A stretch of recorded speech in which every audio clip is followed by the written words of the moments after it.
you gonna do? It happens, I suppose. Technical difficulties. At least we're only 4 minutes in.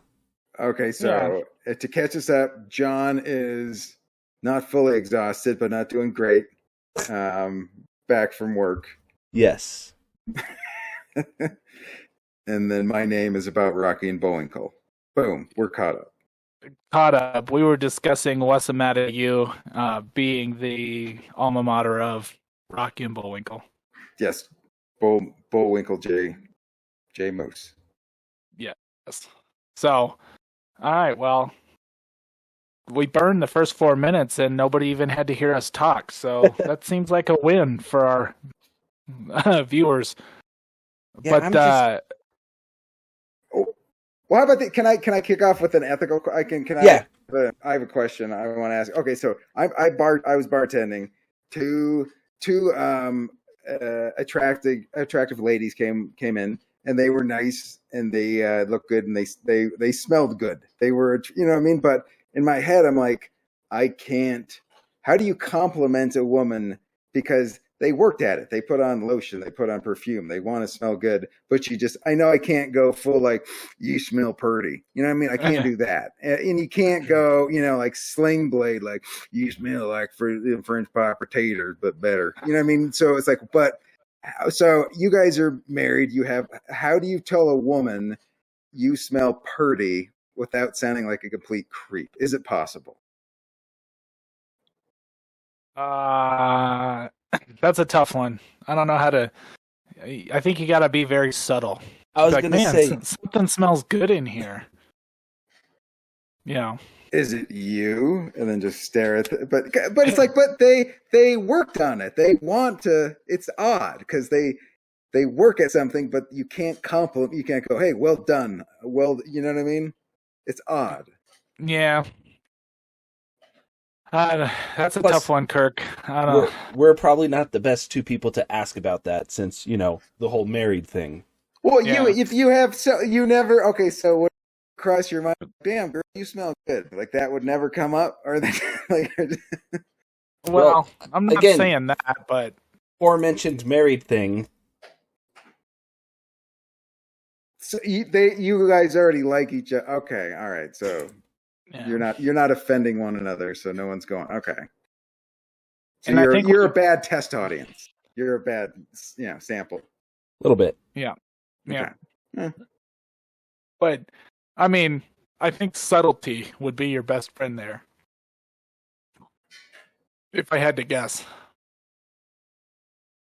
All right.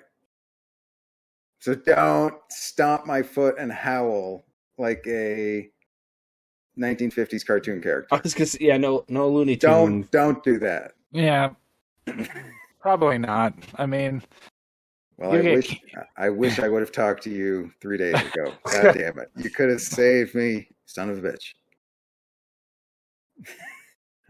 Hey, like I said, we're not the best ones to talk to this about, so no.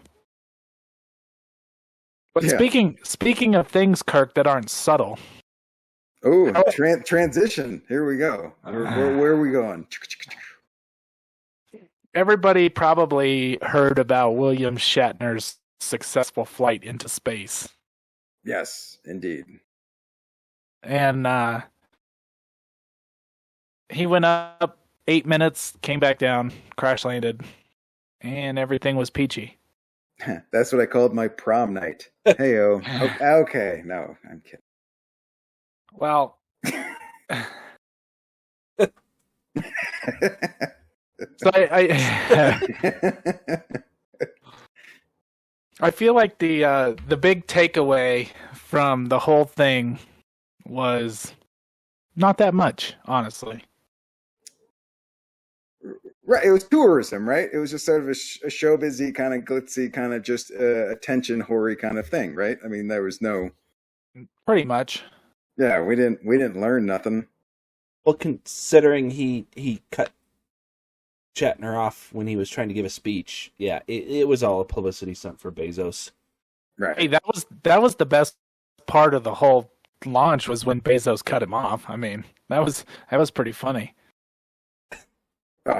just interrupting with a champagne girl. And we never found out if Shatner actually shat his pants. You would think that would come up. Old man in space. You think it would happen.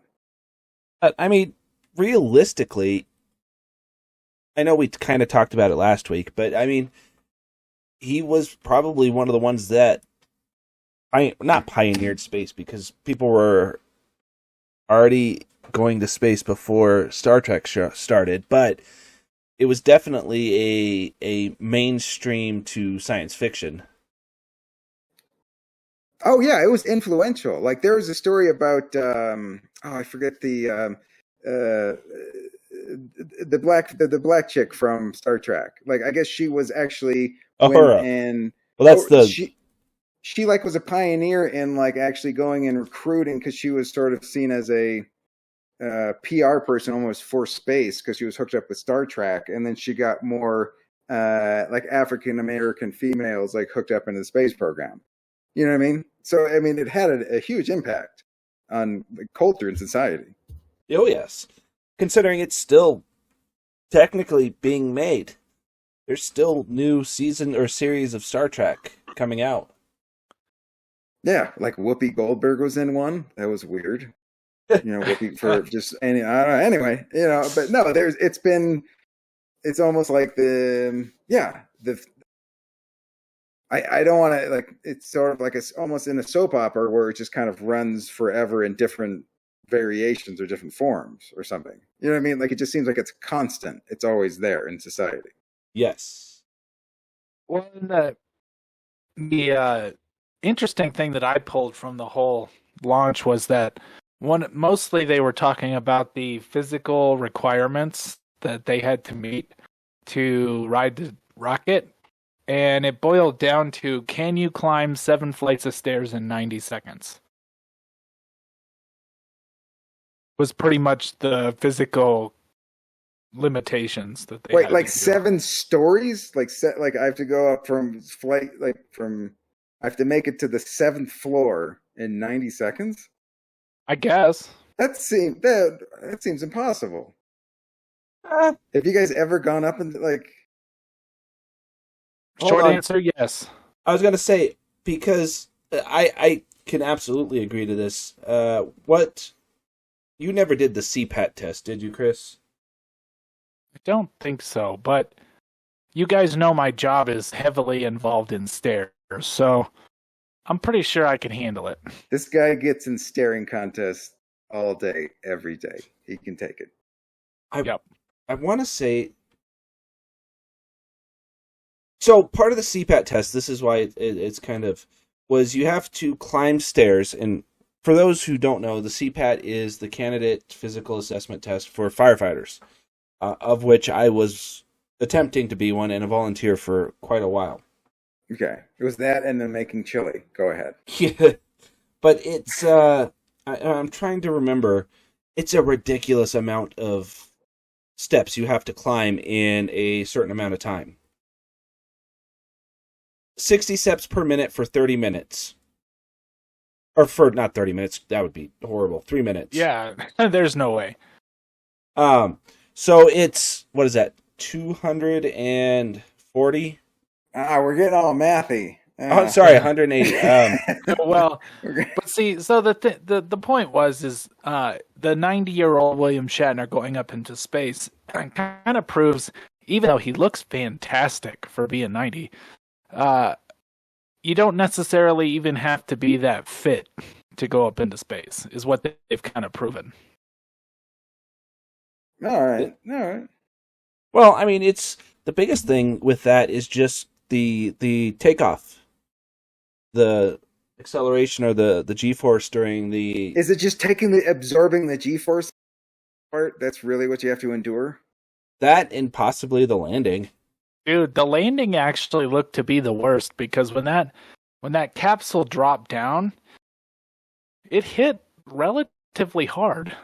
What did it do? Did it do a splashdown, or was it like a parachute? I missed the touchdown. Parachute into the desert. Well, the prairie of West Texas, but like there was a real big plume of dust that came up after the landing, which made me think that it hits pretty darn hard. Well, I could only assume parachutes, they don't slow you down significantly well. And I would imagine on the feed, it showed the speed of the capsule as 14 miles per hour when it's touched down. Yeah, but that's like driving a car 14 miles an hour into a wall. I know, that would suck. Yeah. So that's my point, is that's, in my thought is that's what you're going to have to deal with as far as physicality is concerned. Well, same for on that. That's how it's been for all manned capsules, like the Soyuz. It lands on land in a similar fashion, and if I'm remembering correctly, the stories I've read some stories where they're like, yeah, it's not fun landing in the Soyuz. Well, and is to me like this may be dumb space guy talking, but that seems to be like a detail later. You know what I mean? Like, we've blasted them into space. They survived. We got them back into the atmosphere. If they bruise their arm on their way back, we'll work on that. That's right. I mean, come on. Like how much was achieved, and then we'll work on the comfort later. Well, I guess here's the grand scheme thought, and you guys can take this and run with it as you will. But my thought was this: it seems that even though this is an 8-minute up and down space flight, which isn't really that grand, based off of how William Shatner described it in the end, I mean, I don't know if you caught his speech that he was giving that he was kind of interrupted in, but it seemed to be a fairly impactful event on him. Like, he seemed to be moved by it. And it kind of made me start to think that this could actually work for people all the way up into their 90s who might look at it and go, my dream has always been, if I could go to space, I'll go to space. And now it's actually a possibility for a lot of those people who could fulfill a lifelong dream. Not with Bezos running it isn't. Huh. Well, and not to be William Shatner is an actor. I was going to say he's going to sell the part of it. He would be the biggest asshole if how was it, Shatner? Not that great. You know what I mean? He knows what he just got a free ride to space. He's going to be pro this. This was amazing. He's like he was a pitch man for so many things. He's just selling a product. Yeah, I would agree with that. I suppose so. I mean, but it just seems like if you had the ability and you were 80 years old and the one thing you wanted to do in your life since you saw the first NASA mission was to go up into space, well, now it's kind of a possibility. Eventually. It's closer than you think. Like we talk about, it always gets derailed back to Starship, but Starship is going to be what delivers that, not anything Bezos is working on. Bezos and Virgin Galactic, those are rich people tourist rides. Well, and I agree, because I think my vision for what SpaceX could do with space tourism, based off of the in-depth look I did on the Starship, is that they would go up. It would be like an airplane in space, essentially. Well, yeah, and that's why they want to get 1,000 people in a Starship. Even if you've got 1,000 people and you're only in space for 20 minutes, that's still a long time to look out the window. Yeah, and they have, like, Blue Origin. I looked up the price of a ticket after the launch, and they're selling out, which there's been a lot of pre-orders already, but I think it was $325,000 a seat. Which, yeah, that's ultra rich money. Right. That just seems like it's space tourism for this. It's like the people that could for the Titanic, the ooh, the cane and the with the crystal on top of it, and having for people that does everything. Yeah, I mean that's the only people that are going to afford that. Not no normal person can swing that. And no, it's not even a true ride to space. Like, sure, they get into space, but hey, well, this time in the Shatner launch, they actually went above the Kármán line. So I thought they did before too. Oh, maybe they did. I don't remember. It was Virgin Galactic was the one that did not cross the Kármán line. Mm-hmm. They only went up. Their flight was just enough to experience weightlessness, more or less. So were they blue line bald? Is that how you phrase it? Is that a science phrase I just invented? Just invented, patented, Kirk Buckout. But I don't know. I mean, I thought maybe you guys would be a little more on board with this, but it just seemed like if you could make it a little more manageable for people, let's say $10,000 a seat, I feel like there would be a lot of childhood dreams being fulfilled from going up and looking at space. Well, I guess if you grew up in that generation where the space race was a big thing, and yeah, I mean, I could there's possible audience there for sure. My childhood dream was never to go to space, and I met an astronaut when I was in grade school. Like I went to some NASA convention and met an astronaut, and I was like, nah, I don't want to go. So. You know what the astronaut said to you? Take a shower. He tried to hose me off. The smartest man. This man is a scientist genius who went to the moon, and he goes, "Yeah, you, Sonny, you're ripe, my friend. I've been to outer space in a tube for weeks. Nothing. You're twice. Oh, Lord, bad." That's what happened. First story. None of that was made up. What were you saying, John? Oh, I was just going to say, just fuel costs per person on Starship, if they managed to get 1,000 people, would only be about $1,000 a person. So maybe double that for ground support and all of that for a ticket. But that would be a trip from wherever they're launching, more likely Boca Chica, to wherever it would have to be in the middle of nowhere, right? I mean, that's one of the perks, like we've said, like blasting off in the desert or in the swamp where there's nobody around. So if there's a misfire, there's no collateral damage. So you have to go drive to it, right? Well, I mean, SpaceX is most likely going to be in the ocean. We talked about that last week. They kind of have to be to get around all the. So you hop a boat or like a chopper? Ooh, that'd be cool. If you get to chopper to anything, it's pretty cool. Well, so I'm totally for it now. John, this totally goes away from what we're talking about right now. But apparently, I read that when you do the user agreement on the Tesla software, there's actually like a rider in there that says that you agree that Mars is not stakeable. So you're making no claim to Mars in the agreement? So that's Elon's. Well, it's his.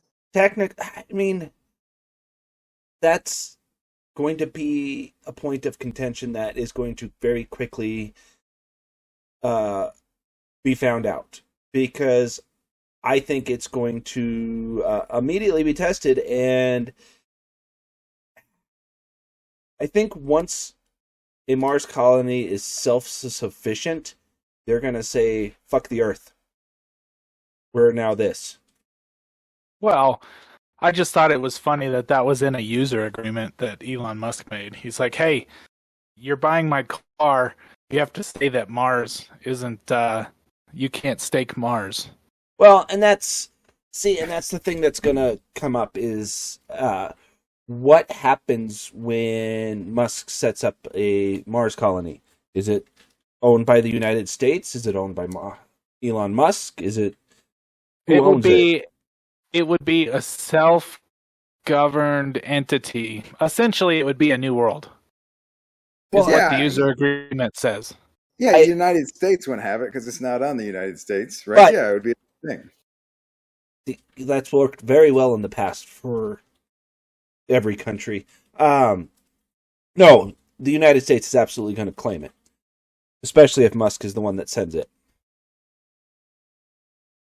And then Musk is going to say, "No, I'm from Mars. I'm just going back to motherland." Well, and that's what I'm saying is, once it gets self-sufficient and they absolutely do not need anything else from Earth, it's going to be viewed as a new colony. Until then, it's, technically the U.S. will be the one that's supplying it with supplies, so it's technically will be a U.S. colony. So as soon as they can set up strip malls, that's when it's going to go bang zoom. That's what you're saying. In-N-Out Burger plants its first foundation, or McDonald's, and then boom. There you go, Demolition Man. Yes, Taco Bell. It's sad that Demolition Man is coming true too. Well, no. Except for the seashells. Well, people always say, they're always like, "Oh, Idiocracy, that movie was true." Demolition Man is way closer to the mark than anything. Because there's 3 companies that own almost all of fast food joints? Well, yeah, but also, going back to the Mars, essentially, I think what's going to happen is when they finally do make a colony on Mars, it's going to have to be how would you say it? People are going to have to agree on a rule structure and all that stuff, because essentially they're building their own new world. So it's definitely going to be different than what we have down here, but you would think it would be a little more utopian in the sense of, if you're going to go live on Mars, you kind of have to agree to disagree on the rules. Called socialism. Kind of. Well, kind of, but not really. I mean, well, it is, but I see where you're going with this, and yes, it would absolutely have to be a socialist, everyone pitches in, everyone gets equal amounts style. What kind of all for one, yay for all? There seems like on another planet there'd have to be more of a team atmosphere. Like everybody's got to be doing it. Yeah, because I still think no matter what anybody says, if you screw up on Mars, you're getting launched out of an airlock. Oh no, I agree entirely. I mean, and what's to stop, people from doing that and being like, "Oh yeah, no, we don't know what happened to him. He must have went crazy and walked outside. Yeah, we haven't seen him in a while." Yeah. It's not like the U.S. is going to send the FBI to Mars to figure out why someone went missing. And even then, they wouldn't have any jurisdiction anyway, so who cares? Well, but you know it's going to be a CBS show, though. Like CBS, Crime Scene Mars. Exactly. Boop, boop, boop. Like they're anyway, but it's coming, but let's not talk about that. We give out so many good ideas. Kirk, you got a bottle? I know, I was going to say... we can't throw all the good ideas out to the universe. You gotta keep some of them inside. So write that one down. Really? So yes. CSI in space, you say, is a keeper. Okay. All right. That's a keeper. I got a pen and paper. We'll get that tanned Horatio guy. It'll be great. All right. You guys talk for a second. I'm gonna scribble down. But I mean, there's so many different aspects you can look at when it comes to this, space flight. I mean, we're talking about the beginning of a new era for lots and lots of people potentially. And it's all starting with a 8-minute flight that's going up into orbit and coming back down. And we're talking about colonizing Mars. And John, I don't know if you've looked at the artist renditions on SpaceX's website, but they're talking about they're talking about like their grand plan is to have like domes with concerts. It'll be like a cruise ship, but in space on Mars. I disagree with that. And for the reason being is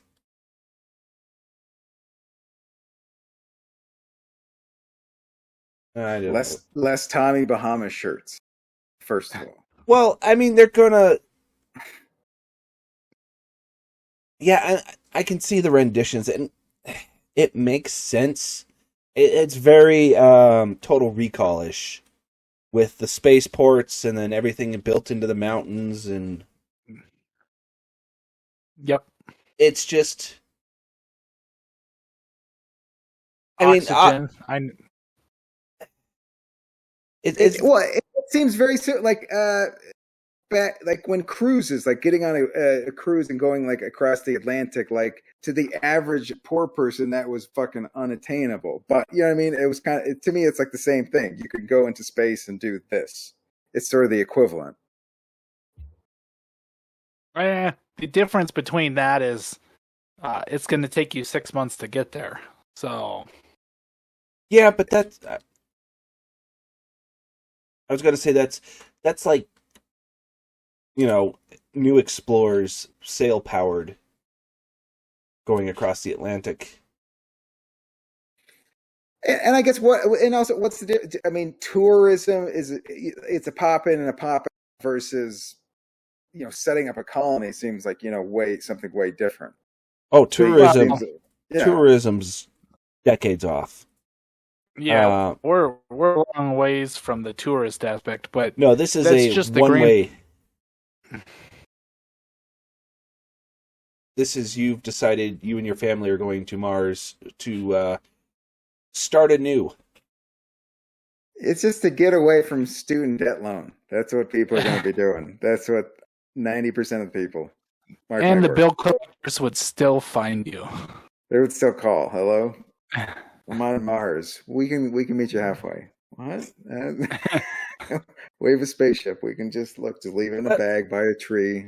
I mean, that does bring up a good point, though. So what if Musk decides that he's sending his 10,000 people to Mars in 5 years? Actually, 10,000 doesn't seem like that much. Like, yeah, it's a small city, but it wouldn't cripple anything. Now, if he sent like 1 million or 2 million people, that'd be a little bit different. Yeah, we'd have some room to spread out. Yeah, 10,000 is like a small town. That's plenty of elbow room, I reckon. But I mean, that's well, it depends on how many they end up fitting in the starships. But I know the initial one was they were talking about 100 people per starship. So what we need to do, John, is go on one of those websites and buy up all the acreage of Mars. Yeah, those are all scams. Just like naming a star. And then we can Airbnb that shit and be, You're going to charge them for landing on your property? That's right. See, get off my lawn. Now, in theory, if you manage to get to Mars and claim it all, that's a different story. I don't think you would have to have a pretty decent-sized army with you to stave off Elon Musk and his mass amount of rockets landing, but it would technically be possible. No. Whatever rocket ship is going to Mars, if you urinate on that before it takes off, boom, technically, when it touches down, what's the first thing to touch? My urine. Bam. Checkmate. Prove me wrong, John. I'm not disagreeing with you. But my thought is on the similar vein. What if they send a crew with a bunch of supplies, like the first one, it's got 100 people on it, and halfway through they all decide, yeah, we're just going to steal all this shit, land on Mars, and then just claim it all as their own. Just plant a flag. Mine. Well, I mean, who's going to stop them? I think the only logic there would be then you would just not send up any more ships for 30 days until their air runs out. And You just starve them. You just... like, they can only last so long, so we'll just... Well, here's the thing. Soon, so... Realistically, okay, so let me pose this. We'll get into posing stuff. So, realistically, if they send up a bunch of supplies, which is what they'll have to do, there'll have to be a ton of starships sitting on Mars waiting to be used, and potentially already have tunnels drilled out. Mars needs to be self-sufficient from the get-go. It has to have the supplies, the water, the equipment to work and be sufficient on its own from the start. She needs a lot of work, basically, is what you're saying. Yeah, and if if you're a part of the first group that's like, maybe 100 probably wouldn't be enough. It'd probably have to be closer to 1,000. But if there was 1,000 people going and they all decided, you know what, Mars is ours now, and they collectively land, cooperate for a little bit, and then they're like, yep, so this is it. This is ours now. Send any more spaceships, we'll just shoot them out of the air. And they take over Mars. Because they sent them a weapon system? In this scenario, they have weapons. Well, realistically... They would, sure. I mean, I don't think they would necessarily have, weapons, but... A slingshot at the very least. Humans are creative. And I could see flares and other stuff. They would have something to potentially defend themselves on. Plus, people are paranoid, and what if aliens? Of course, yeah. Well, there's something I got to kill. Of course, yes. Right, yes. Like that creepy Perseverance rover come at you in your sleep. But I mean, what would stop them from on Mars? What would there be to stop someone, a colony from mutinying and claiming themselves independent? Especially if they were already sufficient. I mean, I already talked about this earlier, but... Yeah, I think that's the vetting process, and I think mutiny, if you look at it from a voyage standpoint of in the past, mutinies happened all the time. And usually, I would say out of, I'm just pulling raw numbers out of my butt, but 100 or one mutiny out of 10 ships. So I'm just saying, I don't know if that's necessarily a possibility considering the dire consequences.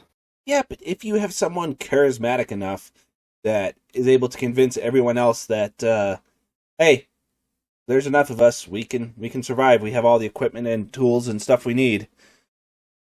Anyone that disagrees just gets chucked out in airlock. If there's enough hucksters and flimflammers who can convince you, who can sell you on it, who can snowball you. Those guys. But I mean, it's going to be a very interesting time because, everyone's joking about how, Mars, colonies and yada yada. If it happens, this is going to be, stuff that we haven't seen in centuries. Like the last time... It's essentially going to put us back into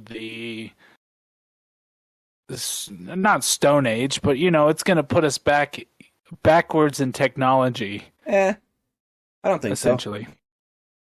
I mean, you're not going to have the newest, latest, and greatest phones on Mars, but I was talking about backwards in technology as far as civilizations are concerned. It's starting anew.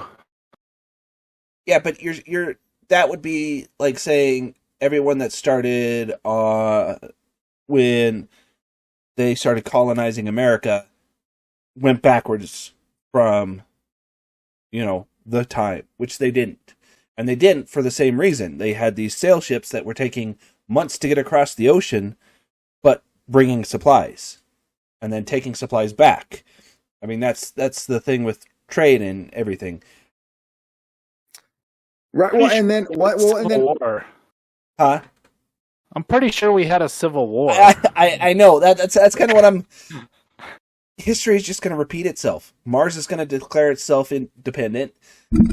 once it has enough people, I mean, it'll revolt, and then it's not kicking enough back, and who's going to stop? And also, when you're on Mars and you want to try to buy a Mars candy bar, what do you get? Mars? I mean, that's stupid. I mean, right there, but it's a deal breaker. I mean, realistically, I think the second, everything's kind of hypothetical right now. Elon hasn't actually said, or hasn't been able to verifiably prove he's going to be able to make it to Mars. Once things start snowballing and he starts getting ships in space to start heading to Mars, shit's going to hit the fan. Because if Elon and the US get to Mars first, although Mars is massive, the ideal habitable spots are not. And that would be the main contention point, right? Would be the habitable zones or semi-habitable. Well, it's near the shitloads of ice that you need. And are we just setting up Mars, stopping like a midway point to blast off the next place that might be habitable? Like, because it seems like Mars is pretty piss poor for that. Like, is that what it's like, almost like a rest stop, or is that anywhere close? Potentially. So that's the thing with it's essentially like creating a backup plan, because the Earth is potentially going to, if it snowballs and it starts overheating and Earth cooks itself, humans have to be somewhere else. And that's a lot of the viewpoints are we need colonies that aren't on the main planet, because what if it, greenhouse gas spirals out of control so bad that it turns into Venus? Or what if, a massive asteroid comes and just gone? Well, and that's the point of being multi-planetary, though, is theoretically from Mars, you don't know what you're going to find from there. I mean, what kind of potential that opens up. So same with Titan So if you could go to Mars and then go to Titan, well, theoretically you could find peace amongst everyone, because these guys want to live on Mars, these guys want to live on Titan. There's a lot of scenarios that could play in there. But yes, Mars might be contentious initially, but I think there'll be a lot of peace once everybody figures it out. Well, when you blast off to Mars, what bathroom do you use?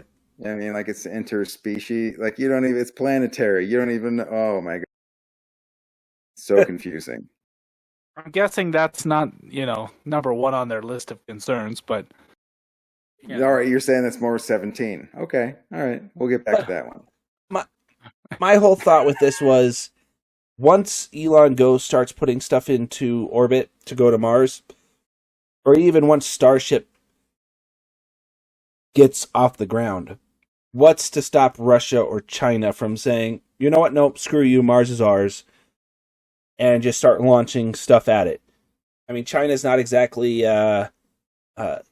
safe when it comes to launching rockets, so I don't think they would care too much if they had a few tragedies trying to get to Mars. Well, they just blasted they're putting a female astronaut in space. Did you see that? Like, she's going to spend the 6 months in the space station up there. I mean, they're only 20 years behind us at that point. So you're saying you don't trust them? You don't. No. China drops rockets on their own population. Their launch site is over land. So when those boosters run out of fuel and come crashing back, it's usually over a village.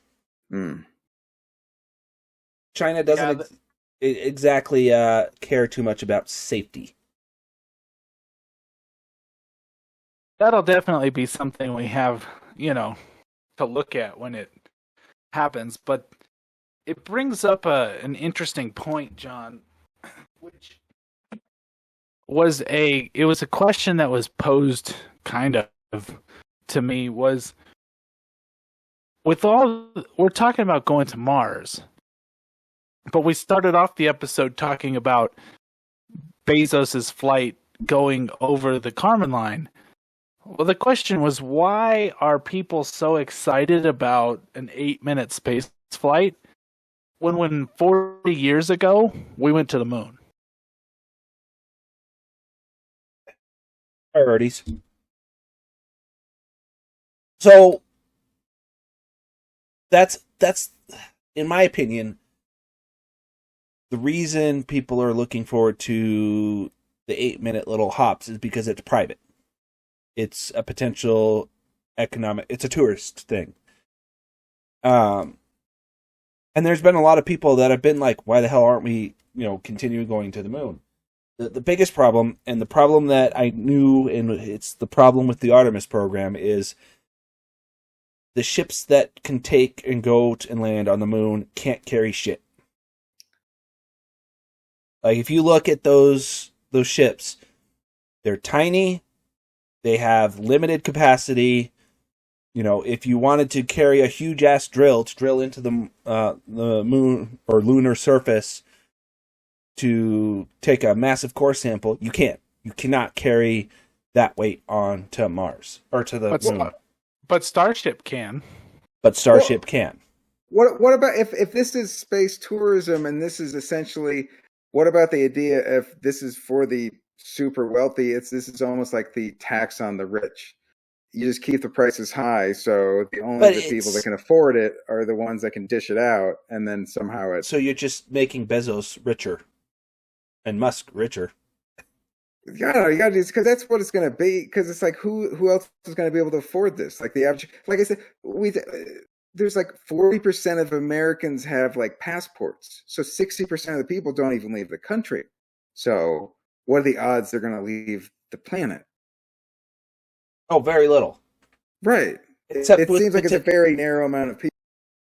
Again, but that's where the differentiation is Starship is going to be the cheap, economical version. Because Elon wants to launch a lot of people to Mars or to the moon or to wherever, and he's not going to be looking for the rich. He's going to take people that have skills. Miners and, construction, stuff like that. I foresee like welders being a massive thing that SpaceX is going to want to send to Mars on the first go. I feel like they're going to need a really good glass guy. Yeah, and that's for windshields. Just to have like the domes, everybody depicts these space domes. Well, they're going to need a pretty good glass guy. Well, I think those are all cosmetic and after the fact. I still think that underground is key for Mars. And that's scary. Huh? I says that's scary. I don't want to know. Even the moon underground is the safer bet. Because you are protected from radiation, you're protected from the elements, you're protected from, micrometeors and all of that stuff. So underground is the way to go. And then once you're established underground, you can start doing the above ground stuff, like the biodomes and all of that. Because then that way, if you're self-sufficient underground and you have a nice little garden park with, natural sunlight and, you have trees and grass and stuff that's generating oxygen, and it takes a meteor and cracks a window and everything gets sucked out into the Martian desert, you're not crippling yourself. Like, if that was your only supply of oxygen and greenery, and it takes a meteor and sucks out all the oxygen and kills all the plants, that colony is now crippled and will likely die. I had an interesting thought since you brought it up too. I was thinking about, I think terraforming is the correct word, but what's to say that plants couldn't evolve in a different atmosphere and figure out how to grow on Mars or another planet? Well, that's what happened on Earth, in theory. When Earth was starting out, there was no oxygen. Right. And it wasn't until the algae and all of that stuff started breaking down the carbon dioxide and all of that, or the water, and started making the oxygen. Theoretically, it just seems like it would be a possibility that as much as plants, like, I feel like you could send dandelions up to Mars, and those little bastards would live. Because I can't keep them out of my grass. So, well, and that's. Do you remember the movie? It was a Martian movie with the robot murder dog. Dandelions in Space. Yeah, the sequel. Dandelions are dead. But that was kind of the point. Was they sent up algae or something to that effect that was altered to, be able to survive on Mars and turn the carbon dioxide into oxygen and yada yada. And aside from the murderous robot dog, that's exactly what happened. They were, wandered around, found the patch of algae that was blooming, and he took off his helmet and was like, "Oh, holy shit, there's this air on the Mars." Yeah, not to go like Jeff Goldblum from Jurassic Park, but it seems like life finds a way. So like what you're saying, if the atmosphere becomes this, it seems like then there's a form of algae that they would just figure out a way to absorb that, and then they would just morph to it. You know what I mean? It always seems like there's it's adaptability of life. Like it'll figure it out. It'll keep like this. George Carlin said, like, we're not going anywhere. Like, but the Earth will just figure out how to deal with plastic. It'll figure it out. It's good. It just seems like I've looked deep into weeds specifically because they can be such a pain in the ass, and those little seeds can stay like nocturnal for like 60 years and still sprout after 60 years. So it just seems to me like the experiment should be, why can't we just shoot like a pod of different seeds up to Mars, spread them out and go, hey, let's see if something adapts. Part of the problem is the moral implications of that, or the ethic implications of that. We try our hardest not to contaminate other planets. But we're trying to move there. I know. What's the problem? Yeah. Try to in a. The other problem is just launching shit at Mars and hoping it lives isn't going to work. It has to be slowly adapted. Now I know the phrase is not accurate, but that old phrase of if you put a frog in a pot of water and turn it up to boiling, frog won't jump out. It's the same kind of concept of we need to slowly adapt the plants and stuff to the Martian atmosphere in order to get them to work. Look, John likes to bathe with frogs. That's what I've heard from that. That's what I heard. What I'm saying is, okay, so you guys know I'm a let's do this kind of guy, right? I'm like one of those people who doesn't think about it. I'm just like, let's do it. You want to do something? Let's just do it. Why not? Right. So in this scenario, I'm saying, look, we're talking about putting people on Mars, right? So in the same theory, John, you're shooting shit Mars to see if it lives. Let's throw some seeds up there. What's the, the problem is they won't live because there is not enough oxygen. There's no water. That's the other problem. That there is, but there isn't, and it is heavily. Weeds don't need water, but it's heavily salted water. The ideal scenario for something like this is, colony sets up near an ice cap, is able to convert or set up like algae tanks or something to mass convert the water on Mars into breathable atmosphere, and then they start venting the excess into Mars. Now, on a small scale like that, it's not going to mean jack shit. It's like trying to cool the planet by opening up your window with the AC on. You're not doing anything. Realistically, you would have to potentially smash a couple ice meteors into the atmosphere to get the to raise the levels of atmosphere in the atmosphere, if that makes any sense. Well, what about, can I play devil's advocate for a second? What if you go launch your weeds in Mars, they take hold, and then all of a sudden there's weeds every place, and then there's no pick them, and then nobody wants to live there? Have you ever thought about that? The value, the HOA is going to be on.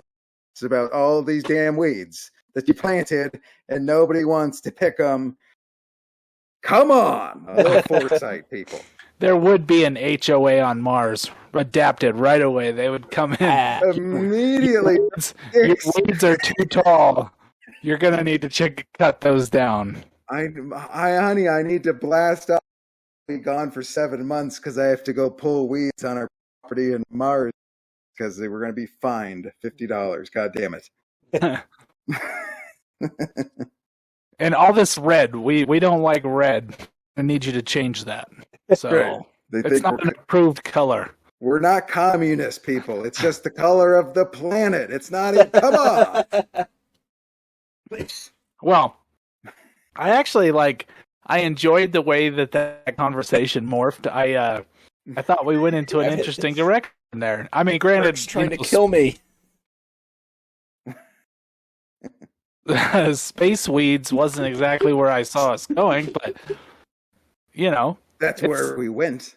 It's where we ended up.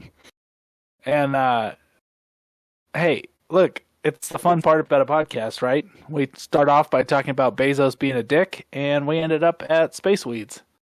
And that's a good kind of weeds. Depending on how you look at it. Yeah.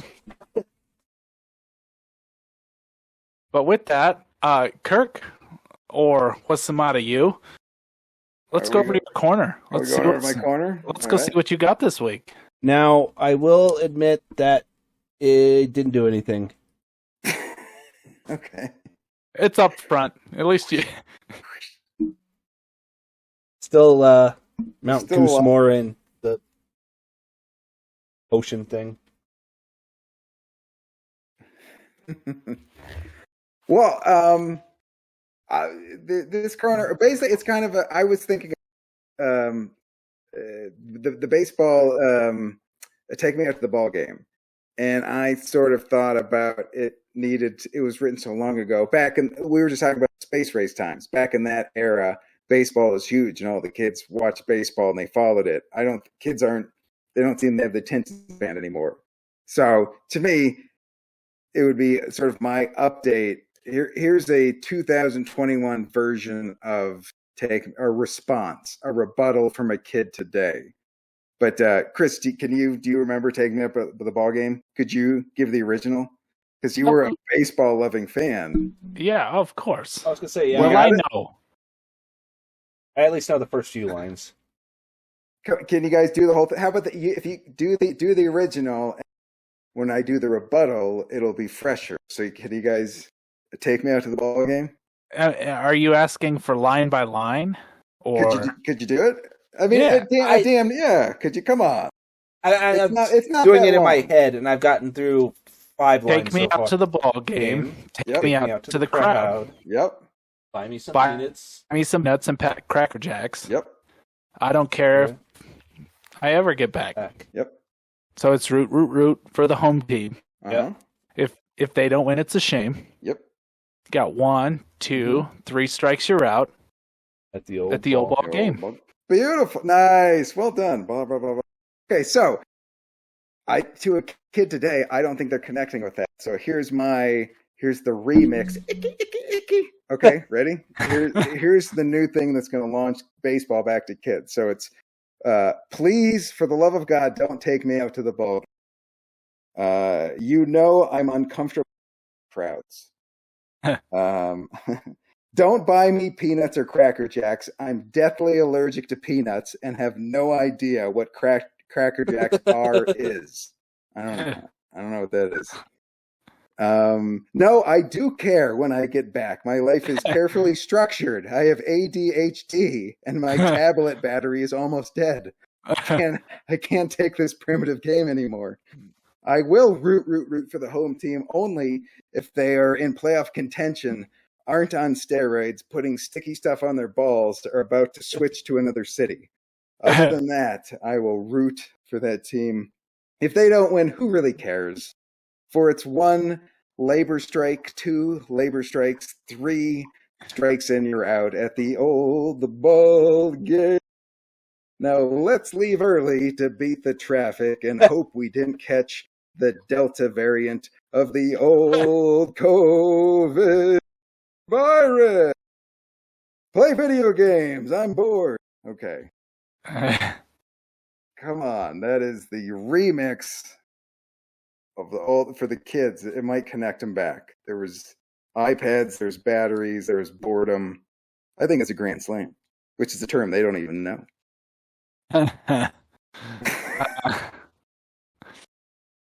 I appreciate that, Kirk, because as you know, I'm a baseball guy. So yes, we could spend a whole hour just talking about baseball and that, but You have. we won't. Many times. And many times, yes. But I agree. All right, a hearty harumph. Yes, baseball's a dying sport, so it's unfortunately kids are not into it anymore. And it's the attention span. It's the slowness of it. There's no kind of shot clock. And then, like we were saying, like a lot of the playoffs end up going into like midnight in October, and it's just too late. Like kids are asleep, so they don't get to see it. And that's all of the fun. Is the excitement, is the actual buzz watching it, not hearing about it the next night. It's not as fun. Yeah. Also, go ahead. I was just going to say, I mean, when I was playing baseball, baseball was more interesting. When I stopped playing baseball, yeah. And I'm the guy who still likes to listen on the radio. Like I like to sit there and listen for 3 hours on the radio, just like taking in the game. Hearing the local commercials, the local sponsors. And like the radio guy, the homer guy who's like rooting for the team. He's like he's not trying to be neutral. He's wants the Rockies to win, right? Yep. That's what you want. Yeah. Oh, seems like our twitching out again here. What's that? Oh, the feed was just, I got like feedback in my ear. Oh. No, it's probably just on your end. I mean, it wouldn't surprise me with... It seems it's got to be the electric storms, right? Yeah, we'll blame it on that, because I have no idea how my stuff got switched off, what it was. It's the solar flare. The solar flare caused all of this. The aroma you're putting out is making the electron is on my only guess. I'm not a scientist per se, but as a scientist guy, that's my 2 cents. Look, we're still in Kirk's corner, so I'm still. Look, it's my corner. All right, we're leaving. I have jurisdiction still. All right. Oop. Hey, wait. Ooh, the old one. Yeah, see, I'm just... I don't know what's going on tonight. You know what? Everybody's allowed to have a bad week. You had to go to work this last week. We'll give you a pass. That sucks. Yeah, work will do that. I know. Well, hopefully within the next couple weeks, me and Kirk will be working together again. That'll be fun. They're putting the old team back together for one more big score.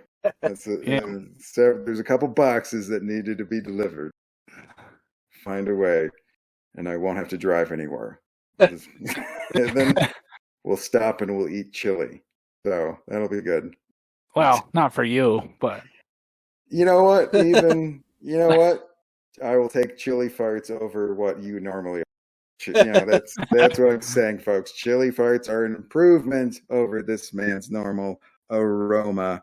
Can I get an amen, John? That one hurt. Yes. Holla! Thank you, John. Thank you. That got a that didn't. You don't think that was John? That was totally John going holla. Sure. Yep, totally John. It wasn't me. I was doing this other voice. Could have been me. Well, Is it's it that time? time of night. It's time to go off topic. It's time to go off topic, and All right.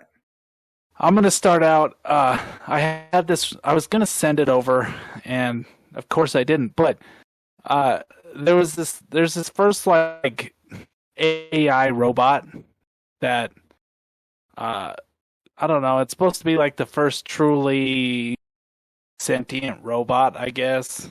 Yeah. Anyway, it cracked me up because the headline of the story was first robot or true AI now wants to have a baby. That's totally programmed in. It has to be. Yeah, I'm not. So the problem with sentient AI would be that it's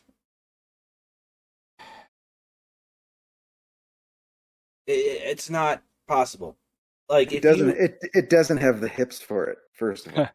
All right. I mean, you can program it to try and think on its own, and technically a lot of the like supercomputers have that logic in them.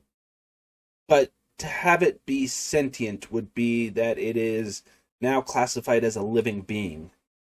So maternal instincts couldn't be implanted, is what you're saying. But that's the thing to care for. I'm a living thing. This is your. That's not doable. No, it's kind of it's a weird gray area, but no, theoretically, you shouldn't be able to do that as a robot. Yeah, it's not. We're centuries off from being able to even become close to that. I think realistically, using something like CRISPR to make dogs sentient is closer than making a sentient computer program. Yep, which is why my off-topic was pretty lame this week, because I got cracked up because, it said the robot wanted to have a baby robot. Are you sure you weren't on some, like... that? I was trying to fact-check you while we were doing this, and I couldn't find the article. Dude, it's my algorithm. I don't know where it came from, but it popped up, so... If some weird robot on robot... is your garbage disposal turned on by your... What the hell? Easy algorithm. On that note, Kirk, what you got? My story. It was an article, and it was a tiny Tennessee town is on sale, so you can buy. You can purchase a tiny Tennessee town for $725,000. It's there's one home, 4 general stores, and a barn. And the home and stores were built in the 1900s, and 2 buildings have updated wiring and plumbing. So, what do you think? You guys are sort of, John, you're a pale guy who don't like people. What do you think about this? You could plunk down, you could have your old damn town. So you don't have to deal with nobody. I mean, from what it sounds like, is someone built a bunch of buildings to get classified as a town? And called themselves a town. They've been there since 1900. Well, but I mean, if there's one home, why 4 general stores? I mean, so you could go to the good one and not the bad one. Yeah, competition. There's the. See, and that sounds like a classification like loophole. Like, in order to have a town in a certain amount of area, you have to have at least 1 home and 4 businesses. Okay, so how about if you could just own your own town? Would you do it? Come on, dude. I mean, possibly. I would like a. It's funny. I kind of always wanted one of those abandoned nuclear missile silos. Off the grid, right? Something off the grid. Well, it's not off the grid. It's just under the grid. See, this is you want to get me farther away from the sun. Settle. Hey. Less sunlight is really what you're going We'll John, I mean, with our revenue from the Fuzed Relativity Podcast, I mean, maybe we start saving up. We might be able to make that happen. Look, help us get him the hell away. Seriously, everybody. That's the way you pitch it. That's the best spin. I was going to do the math on that, but I don't feel like it. Nah, too many numbers. Well, what do you got there, John? Mine's a bit more of a rant. Oh, nice. So, it's still off topic. So, no one likes TikTok. Or, there was the perceived notion that everyone should hate TikTok. And I fell into that gap until, we started doing the podcast. And I was like, okay, well, it is a potential way to expand and do more content and potentially engage in a bigger audience. Much like anything, I have found it extremely useful. And useful in the annoying way. That, like, I'm sure Chris and Kirk, because you guys are all on, the attention span shortening and all of this stuff. I actually think that is somewhat of a positive thing too. Because there's just so much, like, don't get me wrong, there's mountains of garbage on TikTok. But there's definitely a ton of good stuff. Like, smart, educational people. Like, I'm following an Australian astrophysicist right now. And her stuff is amazing. But you say because she has to keep it tight, it's bad. It's more. It's on TikTok doesn't mean it can't be educational. Exactly. You can choose good stuff. Yeah, and that's what I've been trying to do this last week is I've been trying to focus it down and not get just such random stuff and trying to focus it on more like educational things, and it's been way better experience because it's, I get these entertaining, compact things. Like it's fun to learn new things. It's interesting. It's like a good for your brain to soak up some interesting new knowledge. Like there's been a few things that have completely shifted my spectrum too. Like it's finding grooves, or not grooves, but just finding information and finding different viewpoints is always a good thing. And sometimes it can even help you, get out of thought, or potentially fix problems before they become problems. If that makes sense. Seeing some from a different vantage point. Being able to see it from, not everything is through your lens. There's other ways. Or even just like YouTube. I do the same thing with YouTube where I try and stay on, I have the people I watch that create content that's, entertaining and fun, but I also try and steer heavily towards educational stuff. It's just when you have a 30 minutes, even a 5-minute video, sometimes can be like, I don't want to watch all of that. Especially if it's something, that's not super entertaining or, if it's not done in a very entertaining way.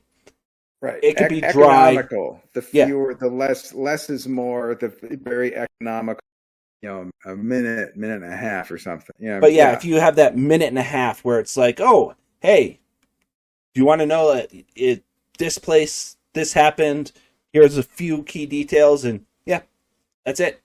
It's like just it's sort of almost like the because I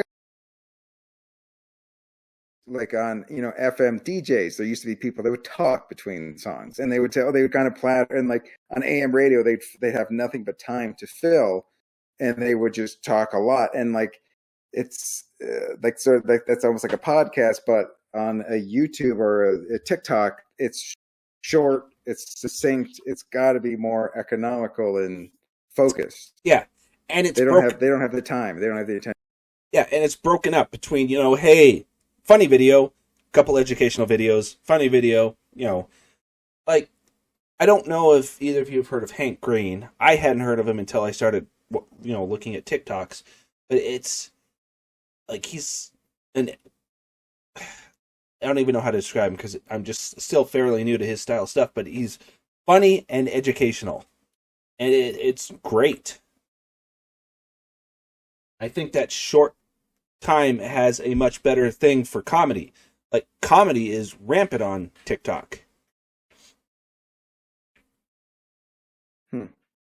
Well, I think we're getting, but to me, comedy always would help with educational. Like, I don't know, Simpsons and back to Rocky and Bowling, they were talking about stuff. Like, it was funny for kids, but it also, as it worked on another level. So I think there was always, it's always been a thing.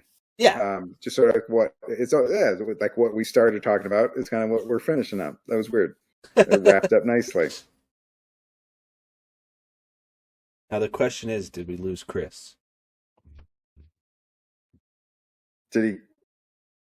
Chris had to go boom boom. I was gonna say. No, I don't know what's going on. You guys were talking and I was trying to talk and I got nothing.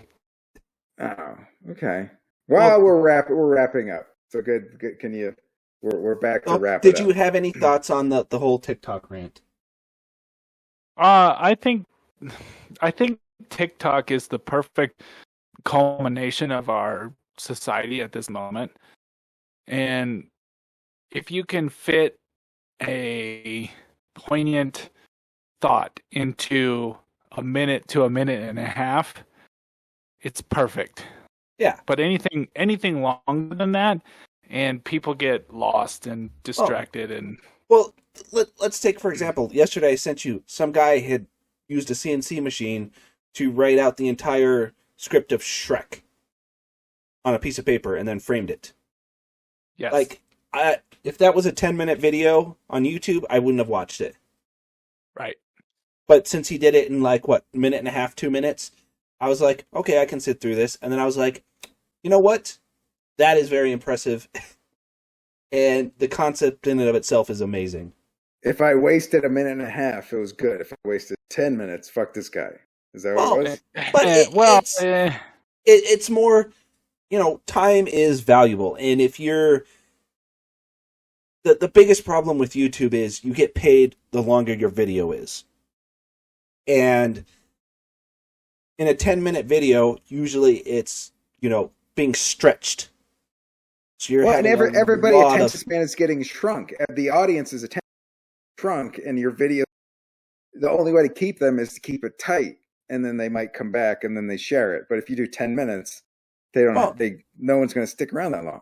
No, I just think that with something like this, where the concept is, hey, I told the CNC machine to type out all of, or the whole script of Shrek, I just find it hard to...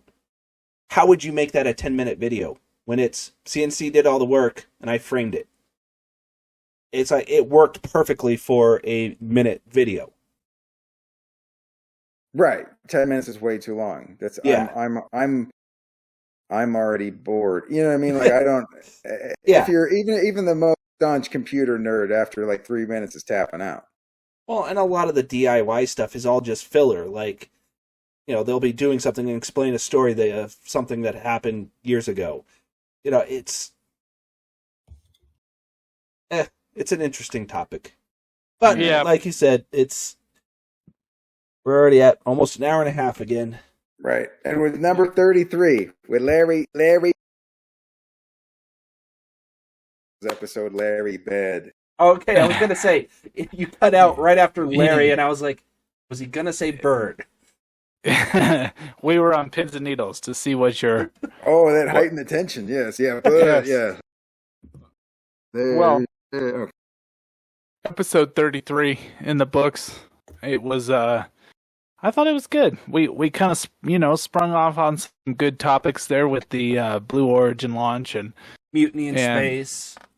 Yeah, mutiny, weeds. We had it all. What can I say? A roller coaster for the whole family. That's right. I'll make a motion picture off of this one. But, hey, you know what? Every week we come back and we do more and we talk about more and we keep mentioning the Carmen line almost every week somehow. Bezos. Yeah. For some reason, he keeps coming up. He's still a dick. Just that's the reason. We cannot get through an episode without saying that. If he would stop being a dick, we might stop doing it, but he just can't stop himself. So we'll keep reminding him that you're a dick. So on that note, for me, Chris, John, and Kirk, thank you everybody for listening this evening, and we will catch you next week for episode 34. Have a good night.